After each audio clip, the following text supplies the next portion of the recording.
केवल आपको प्रमाण नहीं दिया अधिकारियों ने। और जिन्हें 22 का चुनाव याद होगा, 22 का चुनाव भी हमारे आपके प्रत्याशी लगभग जीत गए थे। जिन्होंने बैलेट वाले वोट देखे होंगे वो जानते होंगे कि बैलेट में बीजेपी से दुगने वोटों से जीते थे। जब इन्हें लगा कि ये चुनाव हाथ से निकल गया तो बेईमानी कर करके इनको हरा दिया था। याद है कि नहीं याद है? मामूली वोटों से हारे। लेकिन इस बार तो लग रहा है कि यहां पर रिकॉर्ड बनने जा रहा है। इस बार पहले से ही बीजेपी को पता लग गया कि यहां से रिकॉर्ड मतों से जीतने जा रहे हैं। और मुझे तो ये लगता है कि पहली बार ऐसा समर्थन हर वर्ग से मिल रहा होगा। इतना समर्थन, इतना साथ और इतने समीकरण के साथ कभी चुनाव समाजवादी पार्टी के पक्ष में नहीं बना। इस बार तो ऐसा लग रहा है कि मुस्तफा सिद्दीकी साहब अभी तक की सबसे बड़ी जीत जीतने जा रहे हैं। और इसीलिए जो हमारे लखनऊ वाले हैं उनकी भाषा बदली बदली नजर आ रही है। उनका पीडीए का जो फुल फॉर्म है, जो पीडीए का फुल फॉर्म है वो भी नहीं समझ पा रहे हैं। पीडीए में ये एच कहां से आ गया हमें नहीं पता। और जो पीडीए का फुल फॉर्म बता रहे हैं, कम से कम डीएपी का ही फुल फॉर्म बता के चले जाते। ये जो पीडीए को बुरा भला कह रहे हैं वो नकारात्मक लोग हैं, वो निगेटिव लोग हैं। उनके एनडीए की शुरुआत भी एन से निगेटिव से होती है। वो नकारात्मक लोग हैं। और जिन्होंने कल अखबार पढ़ा होगा अंग्रेजी का, जिन्होंने ध्यान से पढ़ा होगा, तो एक कोने में जाकर के एक बहुत बड़ी रिसर्च लें। अगर वो स्वस्थ रहना चाहते हैं तो नकारात्मक सोच से दूर हो जाएं। और जो हमें और आपको माफिया कहते हैं, गुंडा कहते हैं, बदमाश कहते हैं, मुझे तो लगता है कि जब वो घर से निकलते होंगे तो कभी आईना नहीं देखते होंगे। वो अगर आईना देख करके निकलने लगे तो पीडीए वालों को कभी माफिया नहीं कह सकते हैं। ये पीडीए पॉजिटिव पॉलिटिक्स का आंदोलन है। ये हमारी सकारात्मक सोच का आंदोलन है। पीडीए का मतलब है प्रोग्रेसिव है, पॉजिटिव है। हम लोग सबका साथ और सबका विकास कर करके पीडीए को आगे बढ़ाना चाहते हैं। लेकिन पीडीए को देख करके कुछ लोगों को पेट में दर्द हो रहा है। उस दर्द को भी अगर कोई दूर करेगा तो पीडीए ही करेगा और आपका वोट, एक एक वोट आपका करेगा। इसलिए हम आपसे कहना चाहते हैं कि ये चुनाव जरूर उपचुनाव है, लेकिन ये उपचुनाव संदेश देगा आने वाले समय को लेकर के जो 2027 में चुनाव होने जा रहा है। और जिन्होंने इतने सालों में काम नहीं किया है उनसे आप उम्मीद भी क्या कर सकते हो। समय समय पर उन्हें हाई कोर्ट, सुप्रीम कोर्ट ने डांटा है। जो अपने न्याय को और न्याय के लेकर के जगह जगह पर बुलडोजर लेकर के चलते थे। हम पीडीए के लोग और समाजवादी लोग कभी भी बुलडोजर को न्याय का प्रतीक नहीं मान सकते हैं। हम धन्यवाद भी देना चाहते हैं सुप्रीम कोर्ट को और बधाई भी देंगे उस फैसले को लेकर के जिस फैसले ने हमेशा हमेशा के लिए बुलडोजर को रोकने का काम किया है। न केवल बुलडोजर को रोका है बल्कि सरकार पर जुर्माना भी लगाया है और जुर्माने के साथ साथ सुप्रीम कोर्ट ने यह भी कहा है कि ऐसे दोषी अधिकारी जिन्होंने ऐसी कार्रवाई की है उनके खिलाफ भी कार्रवाई हो और अगर अभी कार्रवाई नहीं होगी तो हम अपने साथियों को भरोसा दिलाते हैं जिन्होंने अन्याय किया है, गरीबों को उजाड़ा है, गरीबों के साथ नुकसान पहुंचाया है, उनके साथ भी कभी न कभी कार्रवाई होगी, उनको भी उसके सामने से गुजरना पड़ेगा। ये जो दोषी लोग हैं, जब से सुप्रीम कोर्ट का ऑर्डर आया है बहुत से अधिकारियों में सुधार अपने आप आ गया है और सुधार आना शुरू हो गया है। ऊपर से तो दिखाई देंगे आपके खिलाफ, लेकिन अंदर ही अंदर आपका भी साथ दे रहे हैं, अंदर ही अंदर साथ दे रहे हैं, क्योंकि वो ये जानते हैं ये सरकार अब चलने वाली नहीं है, ये सरकार जाने वाली है। और आप देख लेना महाराष्ट्र का परिणाम जो भी आएगा, उत्तर प्रदेश के मुख्यमंत्री उसके बाद बचेंगे नहीं, उनकी कुर्सी नहीं बचने वाली। और अगर हम लोग परसेंटेज के हिसाब से सोचें तो 100 में 100 सीटें ये हारने जा रहे हैं और अगर गिनती में हिसाब किताब लगाओगे तो 9 में 9 सीटें ये हारने जा रहे हैं इस बार। इसीलिए सब ताकत लगा रहे हैं। जब इन्हें पता लगा कि जनता इनके साथ नहीं है तो थोड़ा बहुत अधिकारियों के माध्यम से भी डरा रहे हैं, धमका रहे हैं,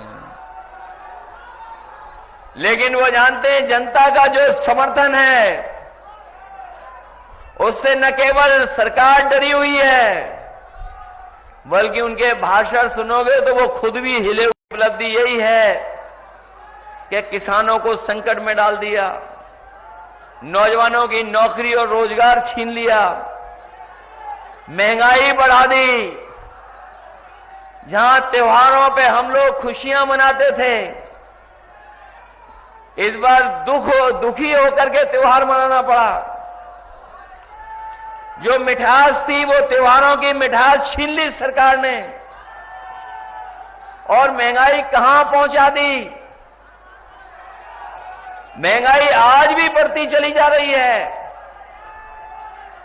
और जो शादी ब्याह जो करना चाहते हैं गरीब परिवार के लोग, वो कभी दुकान की तरफ जाते होंगे सोना लेने, तो बताओ आज सोना कहां पहुंच गया है। जब बीजेपी की सरकार आई थी उस समय क्या कीमत थी बाजार में और आज लगभग लाख के पास पहुंचा जा रहा है। जहां महंगाई जरूरत की चीजों की बढ़ाई है वहीं जमाखोरी कर करके अपने लोगों को मुनाफा भी ये सरकार सीधा सीधा पहुंचा रही है। ये मुनाफा कमाने वाले लोग हैं। जब मुनाफा बढ़ाते हैं तब महंगाई बढ़ती है। ये महंगाई इसलिए बढ़ा रहे हैं क्योंकि ये अपने लोगों को मुनाफा देना चाहते हैं, मुनाफा पहुंचवाना चाहते हैं।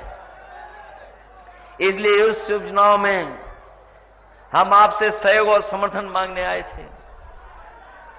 पहले भी हम लोग आए थे जब लोकसभा का चुनाव था और लोकसभा के चुनाव में भी हम लोगों ने आपसे अपील की थी और ये कहा था कि लोकतंत्र खतरे में है, संविधान खतरे में है। वो बात अभी वही है, अभी भी संविधान और लोकतंत्र खतरे में है, क्योंकि ये सरकार न संविधान के हिसाब से चल रही है और न ही उन अधिकारों को लोकतंत्र में जो आम लोगों को मिले हुए हैं उनकी कोई परवाह कर रही है। और इसीलिए आपने देखा है समय समय पर हाई कोर्ट, सुप्रीम कोर्ट सरकार के खिलाफ कोई न कोई फैसला सुनाती है, लेकिन सरकार परवाह नहीं कर रही। हमारा लोकतंत्र और संविधान तभी बचेगा जब लखनऊ से और दिल्ली से भारतीय जनता पार्टी की सरकारों का सफाया होगा। ये दोनों जगह से सरकार हटेगी, तभी जाकर के हमारा लोकतंत्र और संविधान सुरक्षित होगा। वरना तो जिस तरीके से ये समय समय पे हमला कर रहे हैं, आज भी यूनिवर्सिटी कॉलेजों में जो आपको अधिकार मिलने चाहिए वो नहीं मिल पा रहे हैं। जो अपॉइंटमेंट हो रहे हैं वो मनमर्जी हो रहे हैं, अपने हिसाब से कर रहे हैं ये लोग। जो अपॉइंटमेंट हो रहे हैं, जो अपॉइंटमेंट करने वाले लोग हैं, वो भी इन्हीं के लोग हैं, इन्हीं के हिसाब से अपॉइंटमेंट कर रहे हैं। अभी भी वाइस चांसलर या उस तरह के जो अपॉइंटमेंट हैं, वो अगर किसी एक विचारधारा से जुड़ा है तो उसका अपॉइंटमेंट हो जाएगा। अगर वो लोकतांत्रिक है और संविधान के पक्ष में उसके विचार होंगे तो उसको मौका नहीं मिलेगा, अपॉइंटमेंट नहीं होगा। जाकर के किसी भी यूनिवर्सिटी को देख लीजिए, अभी भी 15% से ज्यादा पीडीए परिवार के लोगों के अपॉइंटमेंट नहीं हो पा रहे हैं। जो सेंट्रल यूनिवर्सिटीज हैं या स्टेट यूनिवर्सिटी हैं, आज भी वहां पर जो प्रोफेसर्स हैं, जो नौकरियां हैं, वो 15% से ज्यादा पीडीए परिवार के लोगों को नहीं मिली हैं। अभी भी उनके साथ भेदभाव हो रहा है। और अभी हाल में ही हम लोगों ने उपचुनाव में देखा कि ये सरकार बीएलओ से लेकर के अधिकारियों तक में पोस्टिंग में भेदभाव कर रही है। इन्होंने सूचियां मंगवाई और पूरी देखी एक साथ कि इसमें बीएलओ जो सबसे छोटा कर्मचारी अधिकारी है, कहीं कोई पीडीए परिवार का तो नहीं अपॉइंट हो गया। अगर कोई पीडीए परिवार का था तो उसे तुरंत हटा दिया गया। न केवल बीएलओ स्तर पर भेदभाव किया है, बल्कि ऊपर जो बैठे अधिकारी उनमें भी भेदभाव किया है। और आज भी अगर आप देखोगे तो हर स्तर पर भेदभाव का सामना करना पड़ रहा है। ये लोकतंत्र के पक्षधर लोग नहीं हैं, ये संविधान पर चलने वाले लोग नहीं हैं। इसीलिए पिछले चुनाव में भी, आज भी मैं कहता हूं कि संविधान हमारे लिए संजीवनी है। संविधान ही हमारी ढाल है जो हमारी समय समय में मदद करता है। संविधान ही हमें सुरक्षा देता है, संविधान ही हमें शक्ति देता है, और संविधान ही हमारा रक्षा कवच बनकर के हमारी समय समय पर मदद करता है।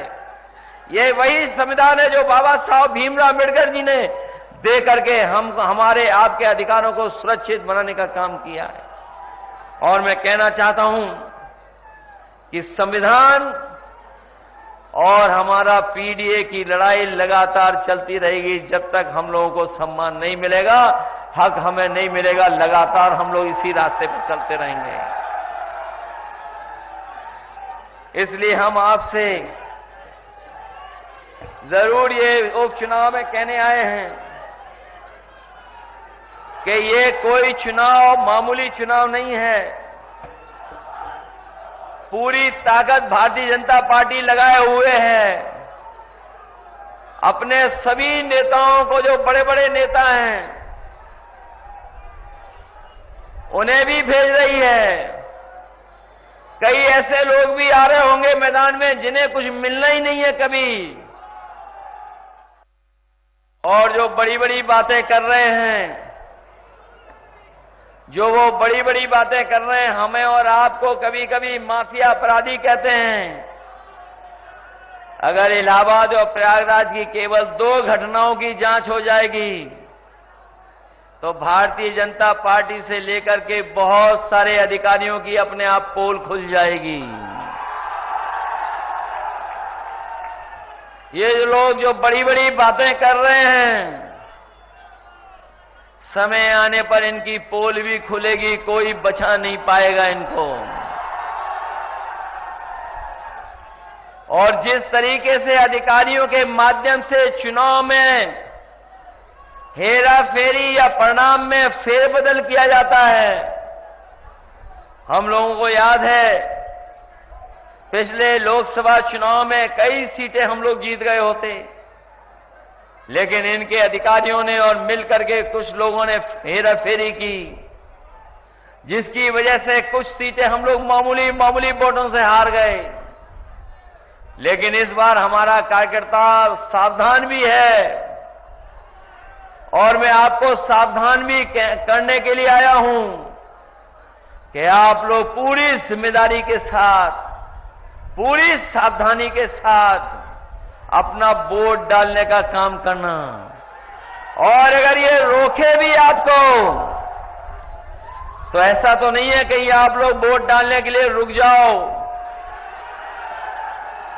मैं आपसे कहना चाहता हूं कि अगर एक बार रोके तो दोबारा आप लोग वोट डालने जाना, अगर दूसरी बार भी रोके तो तीसरी बार भी जाना, लेकिन अपना वोट डाल करके जरूर आना। वोट डालने जाओगे आप लोग, सब लोग, और अगर ये रोकें तो रुक तो नहीं जाओगे। आपके किसी के कार्ड तो नहीं ले लिए पुलिस वालों ने, अधिकारियों ने? सुनने में आ रहा है कई जगह पर वो गरीबों से कार्ड ले रहे हैं, दबाव बना रहे हैं। लेकिन मैं जानता हूं फूलपुर के लोग बहादुर लोग हैं, ये कार्ड और डरने वाले लोग नहीं हैं, क्योंकि इन्होंने हमें बेईमानी से पिछला चुनाव हरवाया था। हम लोगों को जीत का प्रमाण पत्र मिल जाता, लेकिन इन्होंने जीत का प्रमाण पत्र हम लोगों को नहीं लेने दिया। इसलिए इस चुनाव में कोई गलती मत करना, कोई भूल चूक ना हो इस चुनाव में। और एक और है लखनऊ वाले जो बड़ी बड़ी बातें करते हैं आकर के, बहुत बड़ी बड़ी बातें करते हैं वो आकर के।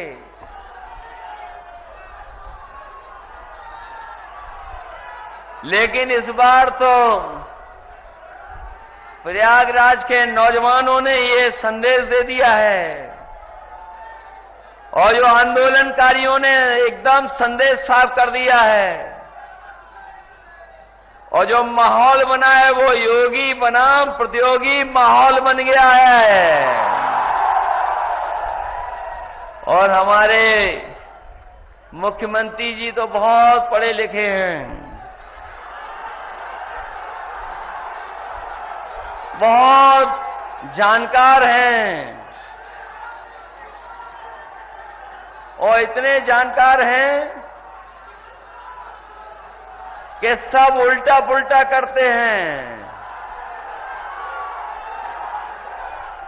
जहां कम बोलना चाहिए वहां ज्यादा बोलते हैं,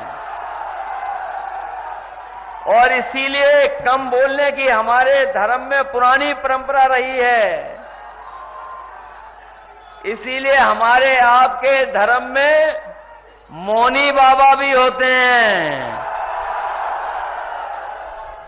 लेकिन ये जब बोलते हैं तब कड़वा बोलते हैं। इनकी नकारात्मक सोच ही है जो नकारात्मक भाषा बना रही है इनकी। अब तो जनता भी समझ गई है इनकी इन सब बातों को, इसलिए जनता भी सावधान है। और इस सरकार से तो बहुत सावधान है, क्योंकि जो लोग कहते थे डबल इंजन, वो अब डबल इंजन एक दूसरे से टकरा रहे हैं, और टकरा इसलिए रहे हैं जो ये कहते थे कि कानून व्यवस्था में जीरो टॉलरेंस अपनाएंगे, वो अभी तक अपना डीजीपी अपॉइंट नहीं कर पाए हैं परमानेंट। अभी भी कार्यवाहक अधिकारियों से काम ले रहे हैं, और जो 50वें पायदान पे था उसे सबसे ऊपर बैठा दिया। तो सोचो जो नीचे वाले हैं कितना बुरा मान रहे होंगे। जो 50वें पायदान पे था वो सबसे ऊपर है, तो नीचे वाले क्या कर रहे हैं? और ये पहली बार यूपी में देखने को मिल रहा है कि अभी तक तो ये देखते थे कि पुलिस चोर को पकड़ रही है, लेकिन अब तो पुलिस को पकड़ रही है। अभी हाल ही में आपके बगल में जानकारी मिली कि कुछ लोग जुआ खेल रहे थे और जुआ की जानकारी पुलिस को पता लग गई।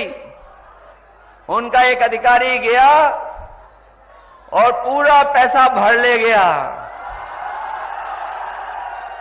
और वही जानकारी जब हमें मिली तो हमने सोशल मीडिया पे डाली।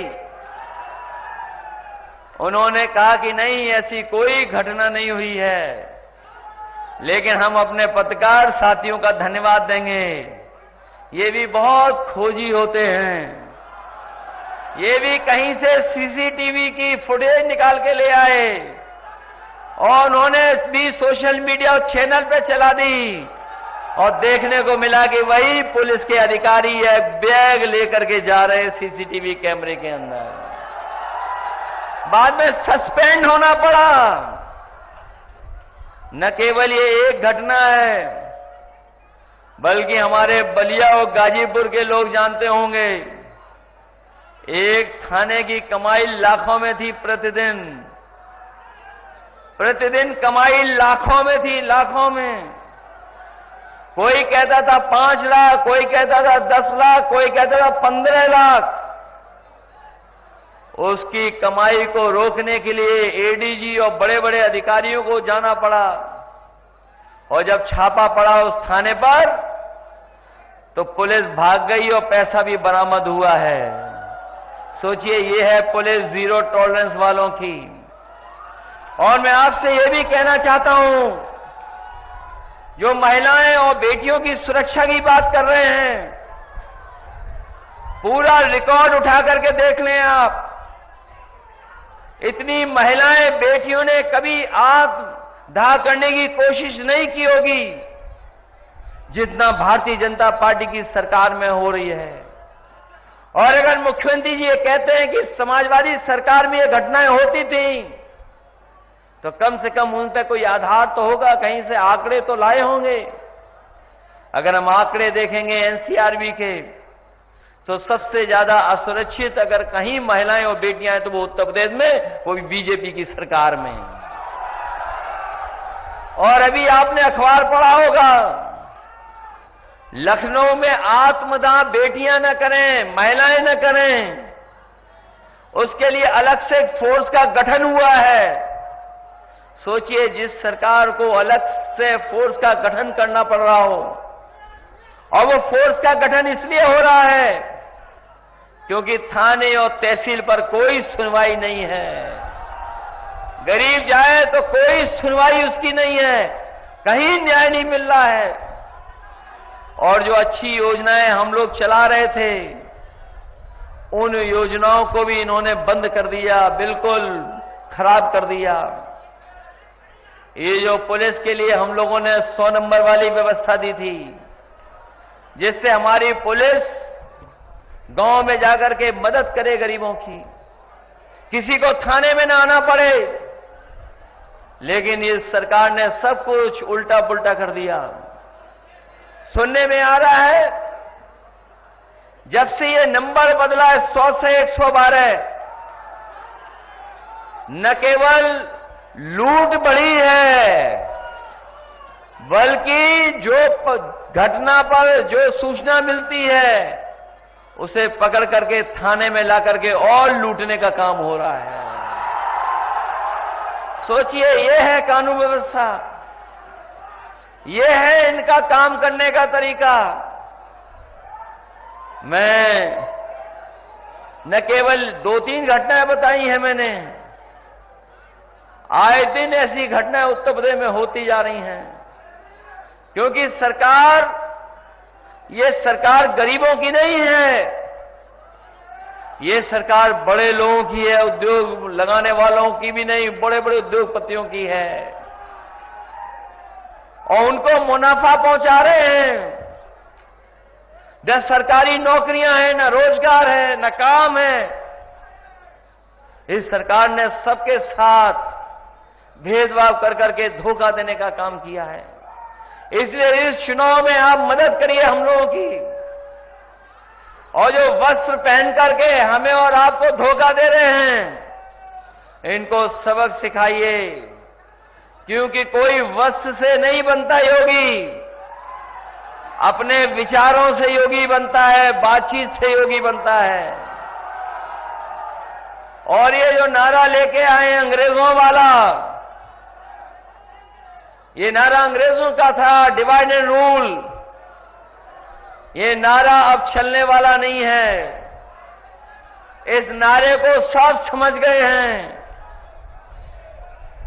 इसलिए हम कहना चाहते हैं कि अंग्रेज तो चले गए, लेकिन उनके वचनवंशी और विचारवंशी आज भी हमारे आपके बीच में हैं, जो बांटना चाहते हैं।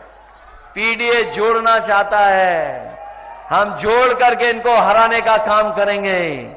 हम एक दूसरे का सम्मान कर करके, जोड़ करके इनको हराने का काम करेंगे। इस चुनाव में मदद करिए आप लोग सब मिल करके, सब लोग सहयोग करिए आप लोग। हम अपने नौजवानों से भी कहते हैं मदद करिए सब लोग मिल करके। हमारे गरीब किसान भाई हैं, मदद करिए सब लोग। और ये क्षेत्र तो वो रहा है जो बहुत पुराना समाजवादी क्षेत्र रहा है। यहां कोई घबराता नहीं है, किसी की परवाह नहीं करता है। हम आपको भरोसा दिलाते हैं कि आप उपचुनाव जिताइए। हम सब लोग मिलकर के आपको 27 में सरकार बनाने का भी काम करेंगे। और जिस तरीके से हम लोग जोड़ने का काम शुरू किए हैं, लगातार जोड़ते रहेंगे और जोड़ करके इनको हराने का काम करेंगे। इन्हीं शब्दों के साथ हमें पूरा भरोसा है कि कांग्रेस पार्टी और समाजवादी पार्टी के नेता कार्यकर्ता मिलकर के हमारे मुस्तफा सिद्दीकी साहब को ऐतिहासिक वोटों से जिता करके भेजेंगे। इसलिए जिताइए और मदद करिए आप लोग, यही मैं आपसे कहना चाहता था। और साथ ही साथ जो आंदोलन कर रहे हैं छात्र नौजवान, हम उनका समर्थन कर रहे हैं, हम उनका स्वागत करते हैं, उनको बधाई देते हैं। और जिस तरीके से ये सरकार उनके साथ अन्याय कर रही है, हम उसके अन्याय की निंदा करते हैं। ऐसा कभी नहीं हुआ होगा कि दिव्यांग लोगों की भी बैसाखी छीन ली जाती हो, बेटियों बहनों के लिए महिला पुलिस न बुलाई जाती हो। ऐसा हम लोगों ने कभी नहीं देखा। लेकिन ये भारतीय जनता पार्टी के लोग इन सीमाओं को लांघ गए हैं। लेकिन वो जान जाएं कि जनता लोकतंत्र में सबसे आगे होती है। और इस बार जनता ने मन बना लिया है कि भारतीय जनता पार्टी के लोगों को सबक सिखाएंगे। इसलिए मदद करिए आप सब लोग, और मुस्तफा सिद्दीकी साहब को ऐतिहासिक वोटों से जिता करके भेज देना। बहुत बहुत धन्यवाद।